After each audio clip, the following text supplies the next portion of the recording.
రేవంత్ సర్కార్ ఏం చేస్తుందంటే ప్రభుత్వ ఉద్యోగులకు బంపర్ ఆఫర్ ఇస్తూ ఉంది.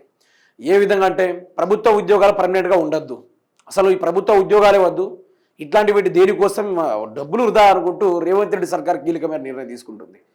ఏనాడైనా టీచర్ని చక్కగా చూసుకుంటే ఆ టీచర్ పిల్లలకి మంచి విద్య అనేది అందించే కార్యక్రమం ఉంటుంది.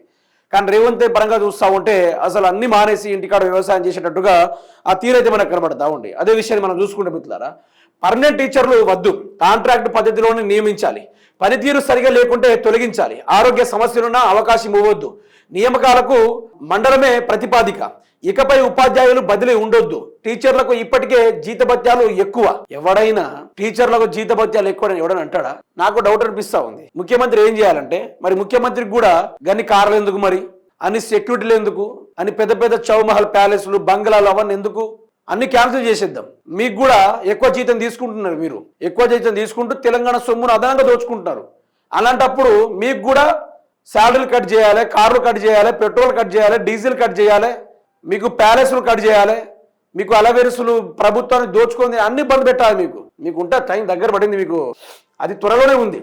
ఫ్యాకల్టీ బోధనే తర సిబ్బందికి ఎక్కువే, మార్కెట్ ప్రమాణాలతో పోల్చితే అధికం, ప్రభుత్వానికి విద్యా కమిషన్ సిఫారసులు, కమిషన్ ఇచ్చిన నివేదికపై విమర్శల వెల్లువ, మండిపడుతున్న టీచర్లు సంఘాలు నేతలు, బండేరు చాకిరీ చేస్తుంటే బద్నాం చేస్తారా, 2 లక్షలు తీసుకునే స్వీపర్లు 1% లేరు, వచ్చే దాంట్లో 3 నెలల జీతం ట్యాక్సులకే పోతుంది, విద్యుత్తు ఉద్యోగ సంఘాలు నేతల ఫైర్.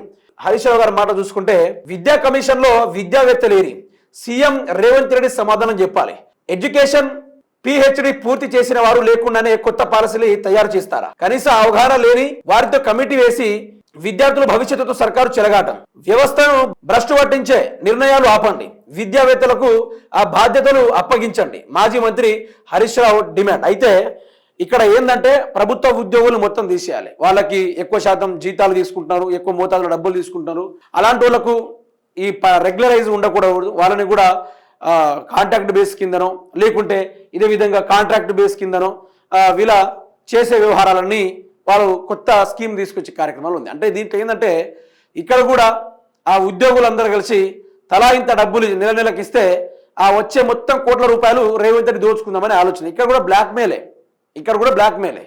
ఇంకా అవగాహన లేని కొన్ని అధికారులను పట్టుకొని కూర్చొని కొత్త పాలసీలు తీసుకొచ్చే వ్యవహారం. అంటే రేవంత్ రెడ్డి నమ్ముకొని ఉన్న కొన్ని ఉంటారు కదా, వాళ్ళ టీచర్లు, వాళ్ళ సంఘాలకు సంబంధించిన వాళ్ళు, వాళ్ళకి పదవులు అప్పచెప్పే కార్యక్రమం దిశగా, వాళ్ళకి ఉద్యోగాలు అప్పచెప్పే దిశగా రేవంత్ రెడ్డి కదులుతున్నాడు. రేవంత్ రెడ్డి ఒకటి వాళ్ళ సంఘాలకైనా వాళ్ళు చేసుకుంటాడు, లేకుంటే రెండోది ఆ ఉద్యోగులందరూ కలిసి తలా ఇంత డబ్బులు ఇచ్చి సర్దిపుచ్చుకుంటే బెటర్ అయినా. ఇక దీనిపైన ఉద్యోగ సంఘాలు అయితే బాగా ఫైర్ అవుతూ ఉండరు. ఎందుకంటే ఏనాడు కూడా చూడలేదు ఇంత ఘోరమైన పరిపాలన.